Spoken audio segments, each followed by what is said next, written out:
Welcome to voice of Tamil viewers. Vijay அவர்களுடைய political bomb இன்னைக்கு நிறைய கூட்டணி கட்சிகளுக்கு நடுவுல வெடிச்சிட்டு இருக்கு அப்படின்னு தான் சொல்லணும். விஜய் அவர்கள் அவருடைய முதல் மாநாட்டிலேயே, விக்கிரவாண்டி தாவேகாவுடைய முதல் மாநாட்டிலேயே இந்த ஒரு ஸ்டேட்மெண்ட்டை வந்துட்டு பேசியிருப்பாரு. அதாவது தாவேகாவோட கூட்டணி வச்சுக்கக்கூடிய கட்சிகளுக்கு ஆட்சியிலையும் அதிகாரத்திலையும் பங்கு வழங்கப்படும் அப்படின்ற ஒரு ஸ்டேட்மெண்ட்டை வந்துட்டு பேசியிருப்பாரு. அதன் பிறகு இப்ப சமீபத்துல கூட பார்த்தோம் அப்படின்னா சேலம்ல பிப்ரவரி 13ஆம் தேதி நடந்த தாவேகா பரப்புரை கூட்டத்துல விஜய் அவர்கள் அதே ஸ்டேட்மெண்ட்டை வந்துட்டு நினைவுபடுத்தியிருப்பாரு. அதாவது பொலிட்டிக்கல் பாம் அப்படின்ற மாதிரி நினைவுபடுத்தி பேசியிருப்பாரு. அன்னைக்கு நாம போட்ட பொலிட்டிக்கல் பாம் இன்னைக்கு நிறைய கூட்டணி கட்சிகளுக்கு நடுவுல தாறுமாறா வெடிச்சிட்டு இருக்கு அப்படின்ற மாதிரி பேசியிருப்பாரு.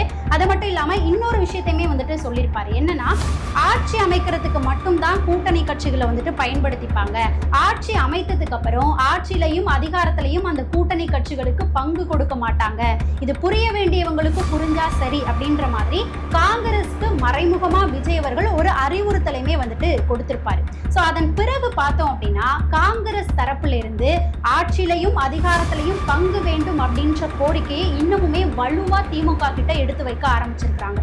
ஆரம்பத்துல பார்த்தோம் அப்படின்னா காங்கிரஸ்ல இருக்கக்கூடிய முக்கியமான நிர்வாகிகள் மாணிக்கம் தாகூர்ல ஆரம்பிச்சு பிரவீன் சக்கரவர்த்தியும் வரைக்கும் இவங்க எல்லாருமே ஆட்சியிலையும் அதிகாரத்திலையும் பங்கு வேண்டும் அப்படின்ற கோரிக்கையை வந்து எடுத்து வச்சுட்டு இருந்தாங்க. இப்போ இன்னைக்கு பார்த்தோம் அப்படின்னா காங்கிரஸ்ல இருக்கக்கூடிய அடிமட்ட தொண்டர்கள் வரைக்கும் இந்த ஒரு கோரிக்கையை திமுக கிட்ட வலுவா எடுத்து வைக்க ஆரம்பிச்சிருக்காங்க. அது மட்டும் இல்லாம காங்கிரசினுடைய டெல்லி தலைமை வரைக்கும் ஏகப்பட்ட இமெயில்ஸ், ஏகப்பட்ட மெசேஜஸ் வந்துட்டு அனுப்பிக்கிட்டே இருக்கிறாங்க. அதாவது நமக்கு ஆட்சியிலையும் அதிகாரத்திலையும் பங்கு வேணும், அந்த கோரிக்கையை வந்துட்டு நாம வலுவா எடுத்து வைக்கணும், காங்கிரஸ்க்கு வந்துட்டு மரியாதை கிடைக்கணும், நமக்கு கூட்டணி கொடுக்கக்கூடிய, நமக்கு வந்துட்டு ஆட்சியிலையும் அதிகாரத்திலையும் பங்கு கொடுக்கக்கூடிய கட்சிகளோட போயிட்டு கூட்டணி வைக்கலாம் அப்படின்ற மாதிரியான மின் அஞ்சல்களை வந்துட்டு அனுப்ப ஆரம்பிச்சிருக்காங்க. அது மட்டும் இல்லாம இன்னொரு சைடு பார்த்தோம் அப்படின்னா விசிக, திமுகவோட கூட்டணியில இருக்கக்கூடியதான் விடுதலை சிறுத்தை கட்சி. இந்த கட்சியினுடைய தலைவரா இருக்கக்கூடிய திருமாவளவன் அவர்களும் இப்ப என்ன ஒரு ஸ்டேட்மெண்ட் விட்டிருக்காரு அப்படின்னா, ஆட்சியிலையும் அதிகாரத்திலையும் பங்கு அப்படின்ற கோரிக்கையை நாங்க கைவிடல அப்படின்ற மாதிரி ஒரு ஸ்டேட்மெண்ட்டை வந்துட்டு விட்டுருக்கிறாரு. அவர் இன்னும் என்ன விஷயங்கள்லாம் பேசியிருக்கிறாரு அப்படின்றதையும், காங்கிரஸ் தரப்புல இருந்து யார் என்ன விஷயங்கள் எடுத்து வச்சு பேசியிருக்கிறாங்க அப்படின்ற இதையும் நம்ம வீடியோக்குள்ள பார்க்கலாம். இதை தாண்டி இன்னொரு முக்கியமான விஷயம் என்ன அப்படின்னு பார்த்தோம்னா, தாவேகா காங்கிரஸ் கூட்டணி அப்படின்ற பேச்சுவார்த்தை 80% வந்துட்டு நிறைவடைஞ்சிருக்குது. தாவேகாவும் காங்கிரஸும் கூட்டணி வைக்க போறாங்க. அதே போல தேர்தல் தேதி அறிவிக்கிறதுக்கு முன்னாடியே இந்த கூட்டணி வந்துட்டு உறுதி செய்யப்படும், அதிகாரப்பூர்வ அறிவிப்புகள் வெளியில வரும் அப்படின்ற மாதிரியும் அரசியல் வட்டாரத்திலிருந்து ஒரு தகவல் வெளியா இருக்கு. அந்த தகவல் எந்த அளவுக்கு உண்மை, என்ன நடந்துட்டு இருக்கு அப்படின்றதையும் நாம வீடியோக்குள்ள பார்க்கலாம். முதல்ல காங்கிரஸ் சைடு என்னென்ன விஷயங்கள்லாம் நடந்துட்டு இருக்கு அப்படின்றத பார்க்கலாம்.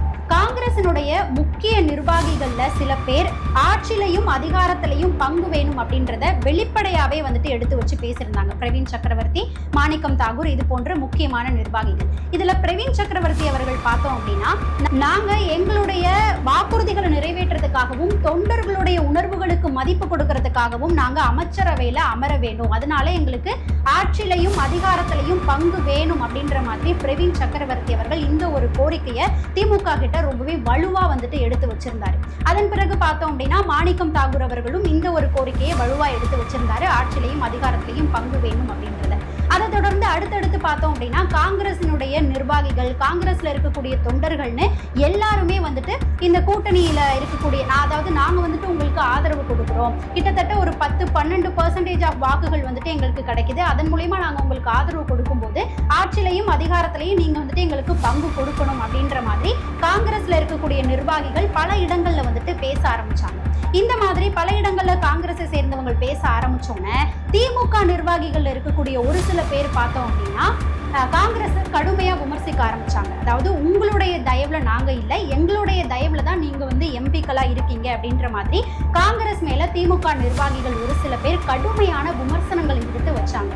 இந்த மாதிரி விமர்சனங்களை வைக்க ஆரம்பிச்சோன்னே காங்கிரஸ் தரப்புல இருந்து, அதாவது காங்கிரசினுடைய தமிழக தலைவரா இருக்கக்கூடிய செல்வ பெருந்தகை என்ன சொல்லியிருந்தார்னா, அதாவது முதலமைச்சர் கிட்ட, தமிழக அரசு கிட்ட இந்த மாதிரி காங்கிரஸை குறைவா மதிப்பிட்டு பேசினவங்க மேல நீங்க நடவடிக்கை எடுக்கணும் அப்படின்ற மாதிரி கோரிக்கையும் வலியுறுத்தியும் வச்சிருந்தாங்க. ஆனா இப்ப வரைக்கும் எந்த ஒரு நடவடிக்கையுமே எடுக்கப்படலை அப்படின்றது மாணிக்கம் தாகூர் அவர்களுடைய முக்கியமான குற்றச்சாட்டாவும் புகாராவும் வந்துட்டு எடுத்து வைக்கப்படுது. அதாவது திமுக பார்த்தோம் அப்படின்னா காங்கிரஸோட கூட்டணி பேச்சுவார்த்தை தொகுதி பங்கீடுகள் குறித்து பிப்ரவரி 22ஆம் தேதி வந்துட்டு பேசலாம் அப்படின்ற மாதிரி தேதி வந்துட்டு ஒதுக்கி வச்சிருக்காங்க.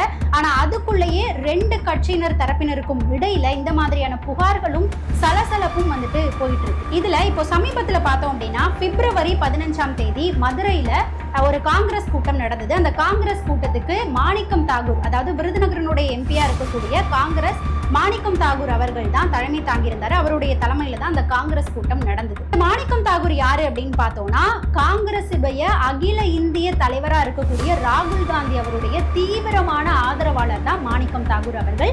ராகுல் காந்தி அவர்களுடைய வாய்ஸா தான் மாணிக்கம் தாகூர் அவர்களுடைய வாய்ஸ் இருக்கும் அப்படின்ற மாதிரியும் இந்த இடத்துல குறிப்பிடப்படுது. அதனால தமிழக அரசியல் களத்துல மாணிக்கம் தாகூருடைய பேச்சு அப்படின்றது ஒரு முக்கிய இடத்தை பிடிக்கும். சோ ராகுல் காந்தி அவர்களுடைய தீவிர ஆதரவாளராகவும் அவருடைய குரலாகவும் இருக்கக்கூடிய மாணிக்கம் தாகூர் அவர்களுடைய தலைமையில தான் மதுரையில பிப்ரவரி 15ஆம் தேதி காங்கிரஸ் கூட்டம் நடந்தது. அதுல மாணிக்கம் தாகூர் அவர்கள் சில விஷயங்களை எடுத்து வச்சு பேசியிருக்கிறாரு. அதாவது அவர் என்ன பேசியிருக்கிறாரு அப்படின்னா, உங்ககிட்ட நாங்க வந்துட்டு மரியாதையை தான் கேட்கிறோம், கமிஷன் கொடுங்க, இந்த கான்ட்ராக்டை எனக்கு கொடுங்க, அந்த மாதிரி எதையுமே கேட்கல. இது வரைக்கும் நான் எம்பி ஆகி 12-13 வருடங்களாவது இது வரைக்கும் யாருக்கிட்டையுமே இந்த இடத்துல நீங்க இதை கட்டுறதுக்கு எனக்கு இவ்வளோ கமிஷன் கொடுக்கணும், அதை பண்றதுக்கு இவ்வளோ கமிஷன் கொடுக்கணும் அப்படின்னு நான் யாருக்கிட்டையுமே எந்த ஒரு தொகையுமே வசூலிச்சது கிடையாது. நீங்க வேணா யார்கிட்ட வேணாலும் போய் கேட்டு பாருங்க. நாங்க எல்லாருமே காமராஜரோட வழியில வந்தவங்க. நாங்க உங்ககிட்ட மரியாதையை தான் கேட்கிறோம். நாங்க உங்களுக்கு ஆதரவு கொடுக்கும்போது கூட்டணி கட்சியா இருக்கக்கூடிய எங்களுக்கு ஆட்சியிலையும் அதிகாரத்திலையும் பங்கு வேண்டும் அப்படின்ற ஒரு கோரிக்கையை தான் வந்து நாங்க எடுத்து வைக்கிறோம். இதுவரைக்கும் கூட்டணி குறித்து பேச்சுவார்த்தைகள் நடத்தணும் அப்படின்னு சொல்லி கோரிக்கை எடுத்து வச்சுக்கிட்டே இருக்கோம். 70 நாட்கள் வந்துட்டு காத்திருக்கக்கூடிய ஒரு நிலைமை தான் வந்துட்டு இங்க ஏற்படுது. பிப்ரவரி 22ஆம் தேதி தான் பேச்சுவார்த்தையை நடத்தலாம் அப்படின்றதுக்கான ஒரு தேதியை திமுக வந்துட்டு ஒத்தி வச்சிருக்கிறாங்க. இப்படியாப்பட்ட நிலைமை தான் இங்க போயிட்டு இருக்குது. நாங்க உங்ககிட்ட கமிஷன் கேட்கல, நாங்க மரியாதையை தான் கேட்கிறோம் அப்படின்ற மாதிரி மாணிக்கம் தாகூர் அவர்கள் பேசியிருக்கிறாங்க. இப்படி மாணிக்கம் தாகூர் அவர்கள் பேசினதுக்கு அப்புறம் அதே கட்சி கூட்டத்தில் இருக்கக்கூடிய காங்கிரசினுடைய தொண்டரா இருக்கக்கூடிய ஒரு நபர் அதே மேடையில மாணிக்கம் தாகூர் அவர்களுக்கு முன்னாடி வந்துட்டு பேசியிருக்கிறாரு. அவர் என்ன பேசியிருக்கிறாரு அப்படின்னா, எங்களுக்கு மரியாதை வேணும், ஆட்சியிலையும் அதிகாரத்திலையும் எங்களுக்கு பங்கு வேணும். அப்படி நீங்க பங்கு தரல அப்படின்னா ஜெயிக்கிறோமோ தோக்குறோமோ நாங்க தாவேக்கா கூட போய் சேர்ந்துக்கிறோம். விஜய் அவர்களோட கை கோர்த்து நாங்க தேர்தலை வந்துட்டு எதிர்கொண்டுக்கிறோம். இனிமே காங்கிரஸ்க்கு வந்துட்டு இழக்கிறதுக்கு ஒண்ணுமே கிடையாது. நாங்க போய் தாவேக்காலேயே வந்துட்டு சேர்ந்துக்கிறோம். நீங்க ஆட்சியிலையும் அதிகாரத்திலையும் பங்கு கொடுக்கலனா நாங்க தாவேக்கால போய் சேர்ந்துருவோம் அப்படின்ற மாதிரி மாணிக்கம் தாகூர் அவர்களுக்கு முன்னிலையிலேயே காங்கிரசினுடைய நிர்வாகி தொண்டரா இருக்கக்கூடிய ஒரு நபர் வந்து பேசியிருக்காரு. அது மட்டும் இல்லாம அடுத்தடுத்தும் நிறைய காங்கிரஸ் தொண்டர்களும் சரி, காங்கிரஸ் நிர்வாகிகளும் சரி, செயற்குழு உறுப்பினர்களும் சரி, பல பேருமே எங்களுக்கு ஆட்சியிலையும் அதிகாரத்திலையும் பங்கு வேணும், இல்லைன்னா நாங்க தாவேக்கால போயிட்டு இணைந்துக்கிறோம் அப்படின்ற மாதிரி வெளிப்படையாவே செய்தியாளர்கள் முன்னாடி இப்போ வரைக்கும் பேசிட்டு இருக்காங்க. இந்த இடத்துல தான் நிறைய பேருக்கு வந்துட்டு ஒரு கேள்வி வருது. அதாவது இது குறித்து பகிரப்படக்கூடிய வீடியோக்கு கீழே எல்லாமே இந்த ஒரு கமெண்ட் வரதை நம்மளால வந்துட்டு பார்க்க முடியுது. என்ன அப்படின்னா, காங்கிரஸ்ல இருக்கக்கூடிய முக்கியமான சில நிர்வாகிகள், அதாவது மாணிக்கம் தாகூர், அதுக்கப்புறம் பிரவீன் சக்கரவர்த்தி, இது மாதிரியான நிர்வாகிகள் பேசுறாங்க. அதே மாதிரி காங்கிரஸ் கட்சியில இருக்கக்கூடிய அடிப்படை தொண்டர் வரைக்கும் எல்லாருமே ஆட்சியிலையும் அதிகாரத்திலையும் எங்களுக்கு பங்கு வேணும் அப்படின்ற மாதிரி திமுகவை நோக்கி கோரிக்கை எடுத்து வைக்கிறாங்க. ஆனா முக்கியமான பொறுப்புல இருக்கக்கூடிய தமிழகத்தினுடைய காங்கிரஸ் தலைவரா இருக்கக்கூடிய செல்வ பெருந்தகை அவர்கள் ஆட்சியிலையும் அதிகாரத்திலையும் பங்கு வேணும் அப்படின்ற கோரிக்கையை வலுவா எடுத்து இப்ப வரைக்கும் வைக்காம இருக்கிறாரே, அது எதுக்காக? அப்போ செல்வ பெருந்தகை அவர்கள் காங்கிரசினுடைய தலைவரா அந்த கட்சியை நிலைநாட்டுறதுக்காக இருக்கிறாரா, இல்ல திமுகவினுடைய விசுவாசியா இருக்கிறாரா அப்படின்ற ஒரு கேள்வி நிறைய கமெண்ட் செக்ஷன்ல இருக்கக்கூடியதை நம்மளால பார்க்க முடியும். இப்படி காங்கிரஸ் தரப்புல இருந்து தொடர்ந்து எல்லாருமே வலியுறுத்திட்டு இருக்கக்கூடிய இந்த ஒரு கோரிக்கைக்கு திமுக சைடு என்ன ரியாக்ஷன் வந்திருக்கு அப்படின்னு பார்த்தோம்னா, திமுகவினுடைய தலைவர், அதாவது தமிழக முதல்வரா இருக்கக்கூடிய ஸ்டாலின் அவர்கள் இப்போ சமீபத்துல ஒரு நேர்காணல்ல பேசியிருந்தாரு. அப்ப அந்த நேர்காணல்ல அவர் என்ன சொல்லியிருந்தாரு அப்படின்னா, தமிழகத்துல கூட்டணி கட்சிகளுக்கு ஆட்சியிலையும் அதிகாரத்திலையும் பங்கு அப்படின்றது சாத்தியமில்லாத ஒரு விஷயம் அப்படின்ற மாதிரி பேசியிருந்தாரு. இது எங்களுக்கும் தெரியும், காங்கிரஸுக்கும் தெரியும் அப்படின்ற மாதிரி ஒரு விஷயத்தை பகிரங்கமா வந்துட்டு பேசியிருந்தாரு. ஸோ இதுல இருந்தே முதல்வர் மு க ஸ்டாலின் அவர்களுடைய முடிவு என்ன அப்படின்றது எல்லாராலையுமே வந்து புரிஞ்சுக்க முடியுது. அதாவது கூட்டணி கட்சிகளுக்கு ஆட்சியிலையும் அதிகாரத்திலையும் பங்கு தரமாட்டாங்க அப்படின்ற ரீதியில தான் முதல்வர் அவர்கள் வந்துட்டு அந்த நேர்காணல்ல பேசியிருந்தாரு. அதாவது திமுகவினுடைய நிலைப்பாடு என்ன அப்படின்னு பார்த்தோம்னா, காங்கிரஸ்க்கு வந்து ஆட்சியிலையும் அதிகாரத்திலையும் பங்கு கொடுத்தோம் அப்படின்னா மற்ற கூட்டணி கட்சிகளும் ஆட்சியிலையும் அதிகாரத்திலையும் பங்கு வேணும் அப்படின்ற ஒரு கோரிக்கை எடுத்துட்டு வந்து நிற்பாங்க. இப்போ காங்கிரஸ்க்கு வந்துட்டு ஆட்சியிலையும் அதிகாரத்திலையும் பங்கு கொடுக்க முடியாது, உங்களோட கூட்டணியே வேணா நீங்க வெளியில போய்க்கலாம் அப்படின்ற மாதிரி ஒரு முடிவை திமுக சைட்ல எடுத்தாங்க அப்படின்னா அப்போ காங்கிரஸ் கண்டிப்பா தாவேகாவோட போயிட்டு தான் வந்துட்டு கூட்டணியில இணைவாங்க.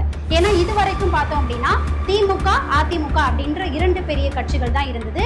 ஆல்ரெடி அதிமுகவோட பாஜக வந்து கூட்டணியில இருந்தாங்க. அப்போ காங்கிரஸ்க்கு வந்துட்டு வேற வழியே கிடையாது, திமுகவோட தான் கூட்டணியை வைக்கக்கூடிய ஒரு நிலை இருந்தது. ஆனா இப்ப பார்த்தோம் அப்படின்னா தாவேகா அப்படின்ற ஒரு மூன்றாவது ஆப்ஷன் இருக்குது.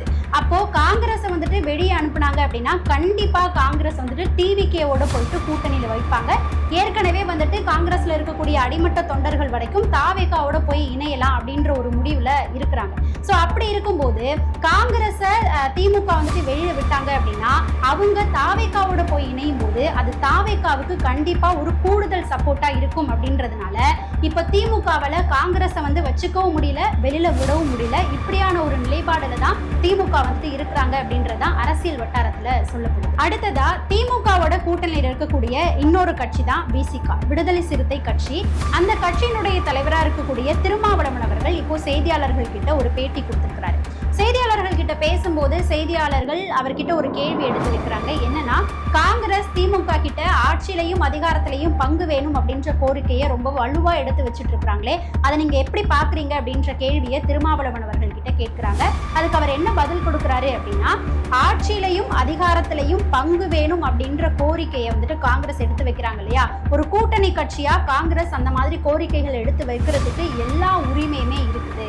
நாங்க கட்சி ஆரம்பிச்ச டைம்ல இருந்து, நாங்க கூட்டணியா திமுகவுல சேர்ந்த டைம்ல இருந்தே ஆட்சியிலையும் அதிகாரத்திலையும் பங்கு வேணும் அப்படின்றதுதான் எங்களுடைய கோரிக்கையாவும் இருந்தது.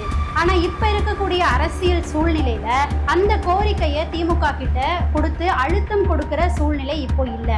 ஆனா அந்த கோரிக்கையை நாங்க கைவிடவும் இல்லை அப்படின்ற மாதிரி திருமாவளவன் அவர்கள் பேசியிருக்கிறார். அதாவது கோரிக்கைக்கு அழுத்தம் கொடுக்கல, ஆட்சியிலையும் அதிகாரத்திலையும் பங்கு வேண்டும் அப்படின்ற கோரிக்கைக்கு நாங்க அழுத்தம் கொடுக்கல, ஆனா அந்த கோரிக்கையை கைவிடவும் இல்லை அப்படின்ற மாதிரி திருமாவளவன் அவர்கள் பேசியிருக்கிறாரு. இதன் மூலமா திருமாவளவன் அவர்களும் திமுக கிட்ட இருந்து ஆட்சியிலையும் அதிகாரத்திலையும் பங்கு அப்படின்றத எதிர்பார்க்கிறாரு அப்படின்ற ஒரு கருத்து தான் அரசியல் வட்டாரங்கள்ல நிலவிட்டு இருக்கு. சோ இப்படி காங்கிரஸ் கிட்ட இருந்து எழுந்திருக்கக்கூடிய கோரிக்கைகள், அதன் பிறகு திருமாவளவன் அவர்களுடைய சார்பில இருந்து எழுந்திருக்கக்கூடிய கோரிக்கைகள்னு இது எல்லாத்தையுமே வச்சுதான் எதிர்கட்சியா இருக்கக்கூடிய அதிமுகவினுடைய பொதுச் செயலாளர் இருக்கக்கூடிய எடப்பாடி பழனிசாமி அவர்கள் திமுகவை விமர்சிச்சுட்டு இருக்காரு. அதாவது என்னன்னா, திமுகவினுடைய கூட்டணி அப்படின்றது வலுவான கூட்டணியா இல்ல. ஏன்னா ரெண்டு சைட்ல இருந்துமே, காங்கிரஸ் தரப்புல இருந்தும் சரி, திருமாவளவன் அவர்களுடைய தரப்புல இருந்தும் சரி, ரெண்டு பேருமே ஆட்சியிலையும் அதிகாரத்திலையும் பங்கு வேணும் அப்படின்ற மாதிரி சலசலப்பை ஏற்படுத்திட்டு இருக்காங்க. அதனால திமுகவினுடைய கூட்டணி ஒரு வலுவான கூட்டணியே கிடையாது அப்படின்ற விமர்சனங்களை எடப்பாடி பழனிசாமி அவர்கள் எடுத்து வச்சுட்டு இருக்காரு. சோ இதுதான் திமுக கூட்டணி கட்சிகளுக்கு நடுவுல நடந்துட்டு இருக்கக்கூடிய சலசலப்புகள். அதாவது விஜய் அவர்கள் பொலிட்டிக்கல் பாம் அப்படின்ற அந்த ஒரு பாம்பு போட்டதுக்கு அப்புறம் தான், அதாவது ஆட்சியிலையும் அதிகாரத்திலையும் பங்கு கொடுக்கப்படும் தாவேகாவோட கூட்டணியில வரக்கூடிய கட்சிகளுக்கு அப்படின்ற ஒரு ஸ்டேட்மெண்ட்டை விட்டதுக்கு அப்புறம் தான் இவ்வளவு சலசலப்பும் கூட்டணி கட்சிகளுக்கு நடுவுல நடந்துட்டு இருக்கு அப்படின்றது தான் உண்மையான ஒரு விஷயம். அடுத்ததா நம்ம ரெண்டாவது விஷயத்துக்குள்ள வரலாம். அதாவது தாவேகா காங்கிரஸ் கூட்டணி அப்படின்ற விஷயத்துக்குள்ள வரலாம். அதாவது நம்ம எல்லாருக்குமே வெளிப்படையாவே வந்துட்டு தெரியுது, திமுக கூட்டணியோட, அதாவது திமுக காங்கிரஸ் கூட்டணிக்குள்ள சலசலப்பு நடந்துட்டு இருக்குது. இதுல திமுகவினுடைய நிலைப்பாடு என்ன அப்படின்றத சமீபத்துல முதல்வர் அவர்கள் கொடுத்த நேர்காணல்ல இருந்தே நம்மளால தெரிஞ்சுக்க முடியுது.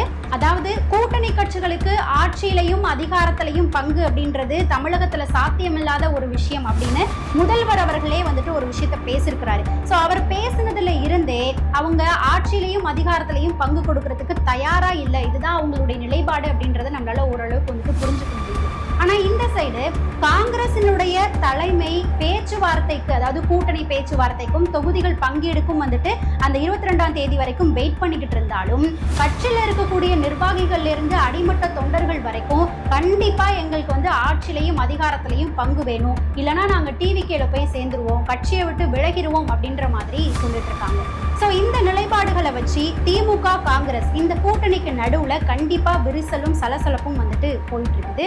சோ இதை வச்சு இந்த சைடு என்ன சொல்லிட்டு இருக்காங்க அரசியல் வட்டாரத்துல அப்படின்னு பார்த்தோம்னா, தாவேகாவுக்கும் காங்கிரஸுக்கும் இடையில 80% பேச்சுவார்த்தை அப்படின்றது வந்துட்டு முடிவடைஞ்சிருச்சு. கண்டிப்பா தேர்தல் தேதி அறிவிக்கிறதுக்கு முன்னாடியே தாவேகா காங்கிரஸ் கூட்டணி அப்படின்றது உறுதிப்படுத்தப்படும், அதுக்கான அதிகாரப்பூர்வ தகவல்களும் வெளியில வரும் அப்படின்ற மாதிரி தகவல் வெளியாயிருக்கு. தாவேகா காங்கிரஸ் கூட்டணி குறித்த அறிவிப்புகள் அதிகாரப்பூர்வமா வெளியாகிற வரைக்கும் நாம வந்துட்டு காத்திருந்து தான் பார்க்கணும்.